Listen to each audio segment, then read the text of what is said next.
तेही त्यांच्या मतावरती ठाम आहेत की आमच्या यादीमध्ये आम्ही कोणाला येऊ देणार नाही आणि राजकीय पक्ष बघत असाल तर वंचित बहुजन आघाडीच्या शिवाय कोणीच भूमिका घेतली नाही.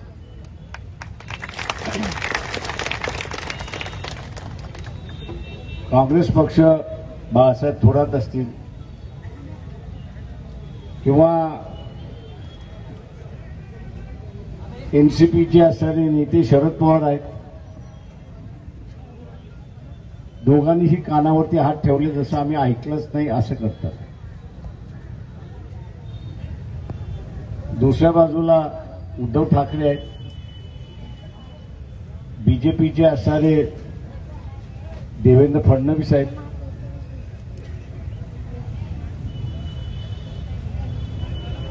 किंवा अमित शहा आहेत. हेही ह्या प्रश्नावरती काही बोलत नाहीये की तुमचा पाठिंबा आहे की विरोध आहे.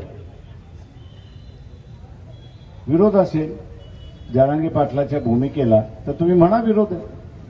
तुमचा पाठिंबा असेल तर तुम्ही म्हणा की आमचा पाठिंबा आहे.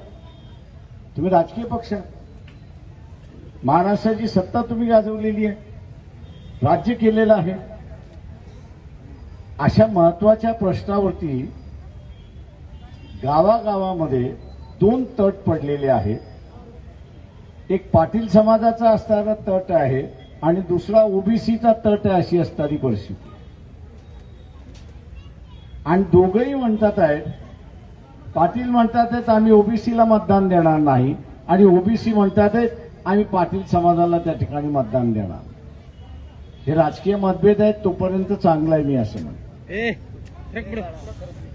त्याचा राजकीय मतभेद असेल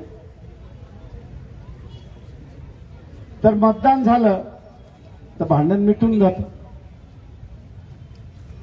जसं इमर्जन्सीच्या कालावधीमध्ये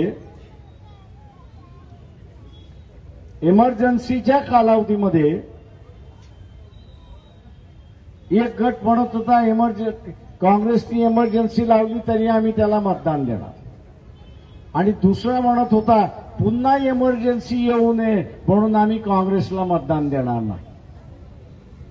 टोकाची भांडणं झाली. मतदान झालं,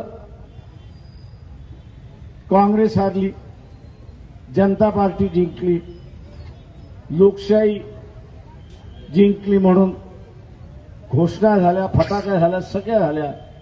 पण 2 दिवसानंतर सगळेजण एकोप्याने राहायला लागले, अशी असणारी परिस्थिती.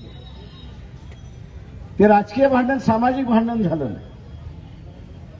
पण आत्ताचं असणारं भांडण हे सामाजिक भांडण होण्याची चिन्ह दिसायला लागली.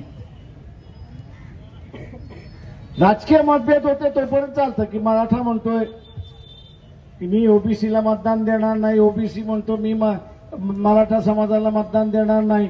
ठीक आहे, तोपर्यंत मतदान संपलं की भांडण संपलं. पण इथे त्याच्या पुढे त्या ठिकाणी चाललंय आम्ही एकमेकाच्या दुकानावरनं खरेदी करणार नाही, आम्ही एक दुसऱ्याच्या कार्यक्रमाला जाणार नाही, लग्नविधीला जाणार नाही, इतर सोहळ्याला जाणार नाही, असा जो प्रचार केला जातोय त्याच्यापासून आपण सावध राहा असं आवाहन मी आपल्या सगळ्यांना या ठिकाणी करतो. हे जे न भूमिका घेणारे पक्ष आहेत, न भूमिका घेणारे जे पक्ष आहेत तेच आपल्या चिल्ल्या पिल्ल्यांमार्फत, चमच्यांमार्फत पसरवत चाललेले आहेत आणि त्यांचा हेतू पसरवण्याचा काय आहे तर या ठिकाणी दंगल झाली. या ठिकाणी दंगल झाली पाहिजे. दंगल झाली तर मन कायमची दुबकली. माझं आव्हान आहे की जरांगे पाटील यांची मागणी राजकीय मागणी आहे.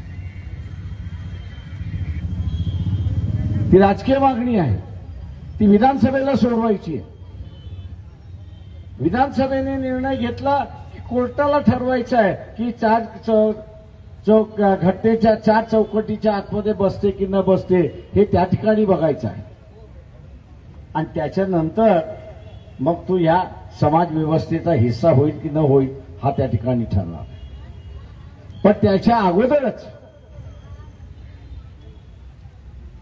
समाजामध्ये वाद लावण्याचा जो भाग चाललेला आहे त्याला आपण थांबवलं पाहिजे अशी परिस्थिती आहे. आणि हे चिल्ले पाल्ले जे आहेत, चमचे जे आहेत, जे पसरवत चाललेले आहेत, भांडणं कशी लागतील असं बघत चाललेले आहेत, त्यांच्यापासून आपण सावध राहिलं पाहिजे. आणि आपणही म्हटलं पाहिजे की माझं राजकीय भांडण आहे, मी माझं राजकीय भांडण मतातूनच बोलणार, मी राजकीय माझं भांडण मतातूनच बोलणार, दुसऱ्या कुठल्या भाषेतून बोलणारच नाही, हे आपण सगळ्यांनी त्या ठिकाणी ठरवलं पाहिजे. आता ओबीसीना स्वतःचं म्हणणं मताच्या स्वरूपामध्ये मांडायचं असेल तर त्यांनी काही गोष्टी आपल्या सरळ लक्षात घेतल्या. माळी समाजाचे मेळावे झाले का? तर झाले. धनगर समाजाचा मेळावा झाला का? तर झाला. नाभिक समाजाचा झाला का? तर झाला. वंजारी समाजाचा झाला का? तर झाला. मी अशा अनेक नावं घेऊ शकतो की समाज मेळावे झाले. पण या समाज मेळाव्यातून आपण साध्य काय केलं?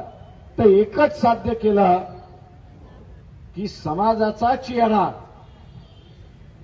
समाजाच्या मागण्या, समाजाची व्यथा ही आपण सर्व लोकांसमोर त्या ठिकाणी आणली.